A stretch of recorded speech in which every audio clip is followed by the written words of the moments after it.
Social मीडियाफोराव बाथ्रा दान्थे बिदान्थे खालामनायखौ बयबो गारनांगौ खावलायदों बारग' एनडिएफबिफोरनि गोख्रों दैदेनगिरि आरो मावथिफोरा। एनडिएफबिनि गायसनगिरि रन्जन दैमारिनि गुवाहाटी गोजौ बिजिरसालिजों बावैसो जोबथेसालियाव जिउ जोबजासिम साजा फोसावफिनजानायखौ लानानै बर' माहारिफोरनि गेजेराव साननैसोनिफ्रायनो गोबां दावराव दावसि, जायखौ जों बर'फोरनि ससियेल मीडियायाव दावहा बुंबाबो गोरोन्थि जानाय नङा। गुवाहाटी गोजौ बिजिरसालिनि राय फोसावनायखौ लानानै नंगौबाबो नङाबाबो ससियेल मीडियायाव गोबां सुबुंफोरा बर'नि गुबुन गुबुन माहारियारि आफाद आरो सोरखौबा मुं थांखिनानै सोंखारिलायनायखौ नुनो मोन्दों आरो गावजों गावनि गेजेराव दुंहाव थासारि सोमजिदों। खायफाया मोनसे लिरो आरो गुबुन खायफाया मोनसे लिरो, बेबायदिनो लिरना फोसावलायनानै गावजों गाव सौग्रावलायगासिनो ससियेल मीडियायाव। फारसेथिं बारग' एनडिएफबिनि दैदेनगिरिफोर आरो बर'नि माखासे दैदेनगिरिफोरा गायसनगिरि रन्जन दैमारिखौ माबोरै उदां खालामनो हागोन बेखौ गोथौ मेलेमजों सानगासिनो दं। नाथाय बेखौ मदद होनायनि अनगायै गावजों गावसो समाजारि बिजोङाव सोंखारिलायनायाव मुखुब जानायखौ नुनो मोन्दों बर'फोरनि माखासे ससियेल मीडियायाव नांथाबना थाग्रा सुबुंफोरखौ। बेखौ लानानैनो खौरांगिरि मेलनि गेजेरजों बेबायदि दान्थे बिदान्थे सोलिबाय थानायखौ बन्द' खालामनांगौ होननानै गोख्रों रावजों बुंथिदों बारग' एनडिएफबिनि मावथिफोरा। लोगोसे गोहोआव थानाय सरकारनिसिम रन्जन दैमारिखौ सावरायलायनायनि गेजेरजों थाबैनो उदां खालामनांगौ होननानै खावलायदों। गिबियावनो दिनैनि खौरांगिरिनि जे गेजेरजों आङो बयबो नायगिरिफोरखौ गोसो गोरबोजों बरायनानै लाग्रोबाय आरो मिडिया पार्सन बिथांमोनखौबो आं गोसो गोरबोजों बरायनानै लाग्रोबाय। दा दिनैनि जे प्रेस मिट होनाय बे दाख्लै थांनाय जे जोंनि फाउन्डार प्रेसिडेन्ट जे रन्जन दैमारि सारखौ जे जोङो मोनसे हारिनि गेजेराव मोनसे दुखुनांथाव आरो सोमोनांथाव मोनसे जोंनि गेजेराव माने जेबायदि राय होबाय थैजासिम जोबथेसालियाव बिथाङा दिनै थानांनायनि मोनसे राय होबाय, बिनि सायाव जोङो एक्स एनडिएफबि हिसाबै जोबोरैनो दिनै दुखु मोनदों आरो समग्र जोंनि बर' रायजो राजाफ्रा दिनै सासे हारिनि थाखाय नांसोमबोनाय, हारिनि थाखाय थैथां जुजिबोनाय आरो दिनै जोबथारनायाव सासे सिगनेटरिस हिसाबै दिनै बिथाङा दिनै फैसेयावबो दिनै बिथांखौ जेरैबादि मोनसे मा होनो बिथांनि केसखौ नर्मेलाव दिनै लाबोनांगौमोन। जों समग्र बर' रायजो राजा आरो दिनै एक्स एनडिएफबिफ्रा दिनै आसा खालामदोंमोन, खिन्थु जों आसा खालामनाय बायदि दिनै बिथांनि राया दिनै जानानै फैयाखै। दा बेनि सायावनो जों दिनै आं खावलायनो सानदों जोंनि जेसेबां दैदेनगिरिफोर दं, अर्थात जोंनि जे बिटिआर सरकार बा दिनै जोंनि बर'फोरनि गेजेराव जेसेबांनाखि दिनै संगठनफोर दं, दिनै सासे बर' हारिनि सासे दैदेनगिरि हिसाबै बिथांनि बख'नायखौ जाहाथे बिथांखौ जोङो दिनै मोनसे बख'नायनि उदां अख्राङाव लाबोनायनि जे माबाफोरखौ सावरायलायनानै जाहाथे नाजालायो, आं बेखौ खावलायदों। जाहाथे बेवहाय खुनु मोनसे मा होनो पार्टि टार्टिनि खोथा गैया, दिनै दल संगठननि खोथा गैया। एज ए बर' सेन्टिमेन्टखौ लानानै बर'नि सासे दैदेनगिरि हिसाबै बिथांखौ माने बख'नायनि दायित्वआ साफ्रोमबो बर' रायजो राजानि दैदेनगिरिफोरनाव दङ। बेनिखायनो आं बयखौबो खौसेथि आरो मोजां सानलायनायनि गेजेरजों बिथांखौ जोङो दिनै बख'नानै लाबोनायनि दिनै थिरांथा मोनसे जों लानांगौ आरो जेनिखि प्रसेसजों दिनै बिटिआर सरकारा मैया जे सावरायहैदों बेखौ जों बरायदों आरो बिथांनि गनायनि जे प्रसेसखौ जुदि बिटिआर सरकारा लाबायब्ला दिनै बिथांमोना मोजाङैनो मोजां गोजानाव थाथ'थों। जों बेखौ दिनै मिडिया नैबे ससियेल मिडिया जोङो दिनै एक्स एनडिएफबि हिसाबै जों बेखौल' साननांगौ बाथ्रा गैया, बेखौ जों साफ्रोमबो बर' रायजो राजा बुजिनांगोन, मोनफ्रोमबो दलं गथना बुजिनांगोन, जोंनि बर'नि गेजेराव जेसेबां इन्टेलेक्सुयेलफोर दङ जों बुजिनांगोन जे दिनैहाय बिराद गिदिर जुदि बिपद जाबायब्ला जोङो दिनैहाय माबा मोनसे जों डिसिसन लानांगोन जे जायगायाव दहाय सिगांनि बिबुंथिगिरिया बुंलांदों जेनेबा दिल्ली बायजोआवबो रायजो सभायावबो जोंहा सासे एमपि दंखायो बिथाङा जेसेबां हायो एसेबां रोंगोरा नार्जारि सारनि सिगां खावलायदों रोंगोरा नार्जारि साराबो जाहाथे रायजो सभा एमपि हिसाबै नोंथाङाबो जाहाथे रन्जन दैमारिनि सायावहाय बा जेलाव थानाय गासैबो लिडार केडारफोरनि सायाव जाहाथे अननानै जिखिनि भुल जालांदोंबा बेफोरखौ जाहाथे क्षमाखौ बिनानै बोरैबा जोङो उदां अख्राङाव लाबोफिननो हागोन बिनि थाखाय बिथाङाबो मावनांगौ आरो जों खौसे जानानै जों आवगायलांनांगौ गासैबो दल संगठना आंनिब्ला खेबसे मेसेबनानैब्लाबो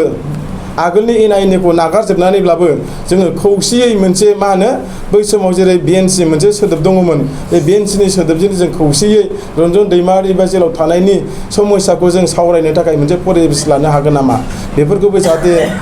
गोरों गोराफ्रा दल संगठनफ्रा जाहाथे समखौ होलायोब्ला सिन्था खालामलायोब्ला जों बेखौ आसा मिजिंथिदों जाहाथे बे सुसायै मदद मोनो बेखिनिखौ नाम बुंनाय जाबाय। सोरबा सोरबा रेसपन्सिबिलिटि गैया नाम खारिलायनाय गाज्रि मुं सोलायनाय जाहाथे नैबेफोरखौबो रन्जन दैमारिनि सारनि जितु केस दुखु समावहाय गावजों गाव जे नांलायनाय खमलायनाय बा खोथा बाथ्रा दान्थे बिदान्थेफोरखौ जाहाथे एसे बयबो कन्ट्रलाव थालायलायनानै जाहाथे साइलेन्ट थायो दा बेनिखायनो दिनै जोङो नैबे एक्सिडेन्ट दिबिया दिनै ज' जानानै जोङो गभर्नमेन्टनि सेर थाफानानै जोङो प्रेसार ग्रुप हिसाबै जोङो जेसेबां हायो एसेबां जोङो दिनैहाय प्रमद बर'नि बा बिटिआर सरकारनि मददनि गेजेरजोंनो दिनै जोङो थांफानो लुबैदों आरो जों थांफागोन। प्रमद बर'आ जोंखौ चिफ मिनिस्टारखौ लोगो हमनांगौ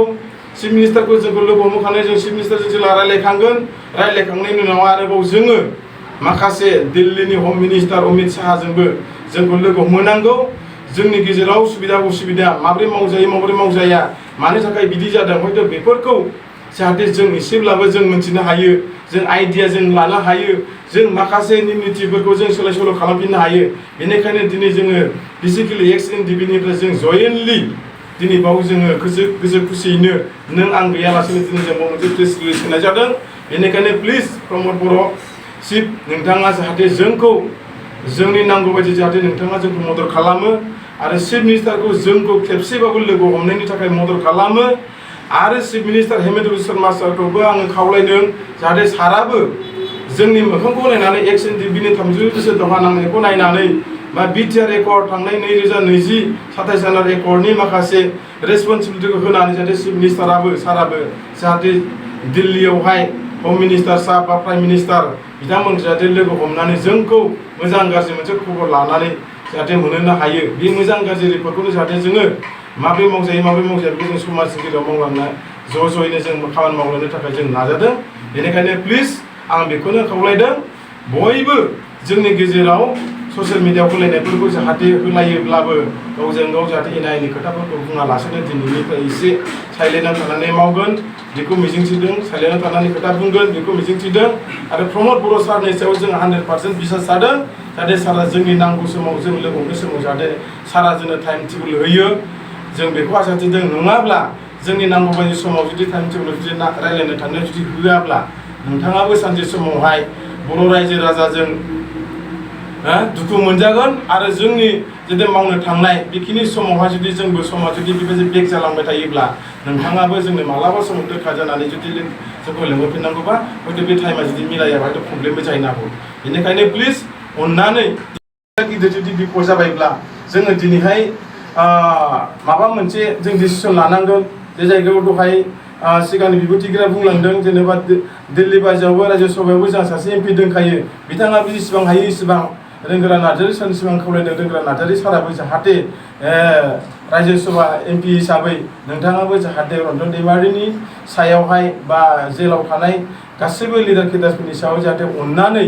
जिखिनि भुल जालांदोंबा बेफोरखौ जाहाथे क्षमाखौ बिनानै बोरैबा जोङो उदां अख्राङाव लाबोफिननो हागोन बिनि थाखाय बिथाङाबो मावनांगौ आरो जों खौसे जानानै जों आवगायलांनांगौ गासैबो दल संगठना आंनिब्ला खेबसे मेसेबनानैब्लाबो आगोलनि एना एनिखौ नागारजोबनानैब्लाबो जोङो खौसेयै मोनसे मा होनो बै समाव जेरै बिएनसि मोनसे सोदोब दङमोन बे बिएनसिनि सोदोबजों जों खौसेयै रन्जन दैमारि बा जेलाव थानायनि समस्याखौ जों सावरायनो थाखाय मोनसे परिबेस लानो हागोन नामा बेफोरखौबो जाहाथे गोरों गोराफ्रा दरखं बदरफ्रा जाहाथे समखौ होलायोब्ला सिन्था खालामलायोब्ला जों बेखौ आसा मिजिंथिदों जाहाथे बे साक्सेस जायो मदद मोनो बेखिनिखौ आं बुंजायो। गाहाम हामलायनाय आरो सिबिनायखौ जासिग्रोबाय लोगोसे गासै नायगिरि बिथांमोननिसिमबो आं सिबिनायखौ थाग्रोबाय जे दिनै जों गासैबो मिथिखाबाय जे थांनाय हनारेबल हाइ कर्टनि जे जाजमेन्ट होनाय जोंनि डिआर नाब्ला सारनि लोगोसे जोंनि गासै दैदेनगिरिफोरनि जों बिथांमोननि सायावनो दिनै बे प्रेस मिटखौ लानाय जादों जे दिन थांनाय 30 जानुवारि 2019 मायथाइनि जे CBI स्पेशल फास्ट ट्रेक कर्टआ जोंनि प्रेसिडेन्ट डिआर नाब्ला सार लोगोसे जोंनि गासै लिडार आरो केडारफोरनि सायाव जे जिउनि जोबथा साजा होदोंमोन जों बेखौ फिन हनारेबल हाइ कर्टआवहाय जोङो मोजां मोनसे जाजमेन्ट मोनगोन होननानै जोङो हनारेबल हाइ कर्टआव होनाय जादोंमोन नाथाय थांनाय जे दाखालिनि जे फाइनाल जाजमेन्ट 26 तारिखनि बे जाजमेन्टआ जोंनि गासै एक्स एनडिबिजों लोगोसे जोंनि गासै बर' माहारिखौनो सोमोनांथाव मोनसे थासारियाव लाबोदों मानो होननानै बुङोबा जों दिनै लुबैयाखैमोन जे बिथाङा सासे सागानगिरि हिसाबै बेबायदि सेम CBI फास्ट ट्रेकनि कर्टआ जे रायखौ होदों हाइ कर्टआबो बे रायखौ होनाय मानो होननानै बुङोबा दिनै मोनसे सेसन कर्टफोरावहाय मोनसे जाजमेन्ट होयोब्ला बेखौ बिजिरफिननो फिन हाइ कर्टआवहाय मोनसे नियम बायदियै हय मोजाङानो जा हय गाज्रियानो जा बेखौ मोजां राय मोनगोन होननानै बयबो आसा खालामो नाथाय दिनै जों जे सुक्तिनि उनावबो जे सासे सागानगिरिखौ बेबायदि जिउ जोबथा साजा होनाया बे जोंनि गासै एक्स एनडिबिखौनो लोगोसे बर' हारिखौनो लाजि फोनांनाय बायदि जादों बेनिखायनो जों गासै एक्स एनडि हिसाबै जों सोंखारियो दायो जोंनो बेखौ गोदानै मबे राहायै मा खालामनाय जायो जों बेखौ लुबैफिनदों मानो होननानै दिनै जों जुदि बुंनो थाङोब्ला सेसन कर्ट आरो हाइ कर्ट दिनै हाइ कर्टआनो जोबथा जाबाय बे हाइ कर्ट जोबथायावहाय दिनै जे गोदान मोनसे जों जाजमेन्ट मोनफिनगोन बेबो साननो गोनां बाथ्रा बेनिखायनो आं लुबैबावदों जेरैखि जाया जोंनि दैदेनगिरियानो जा जोंनि गासै बर' माहारिनि सुबुंफोरानो जा जों गासै खौसेयै मोनसे गारां बोफिन बाइक अनसायगिरिफोरनि थाखाय मोनसे मोजां खौरां Kokrajhar JD road axis bank साखाथियाव थानाय दावहारु अट' एजेन्सिया नोंथांमोननि थाखाय लाबोदों दामाका स्पेशल अफार खम बेसेनावनो नोंथांमोना बाजाजनि गुबुन गुबुन मडेलनि बाइक फाइनान्स खालामना नोंथांनि सिमांखौ जाफुंहोनो हागोन 13,800 रांनिफ्राय जागायना 19,500 रांजों नोंथाङा बाजाजनि गुबुन गुबुन मडेलनि बाइक जेरै प्लाटिना पालसार बायदि गुबुन गुबुन मडेलनि बाइक लानो हागोन बाइकजों लोगोसे बेसेन होनाङालासे मोनफागोन गंसे हेलमेट बाइगिरि बिथांमोना गोरलै राहाजों बाजाजनि फाइनान्स लिमिटेड नङाबा एक्सिस बेंक लिमिटेडआव फाइनान्स खालामनो हागोन गोबांथार फोरमानलाइफोर गथायनो गोनांथि गैया खालि फट' गांसे पेन कार्ड आधार कार्ड भटार आइडि आरो सोलिबाय थानाय मोब्लिबनि बिल होयोब्लानो बे सुबिदाखौ लानो हागोन गोबां मिथिनो थाखाय 8473883986 03661270550 9957644326 आव फन खालाम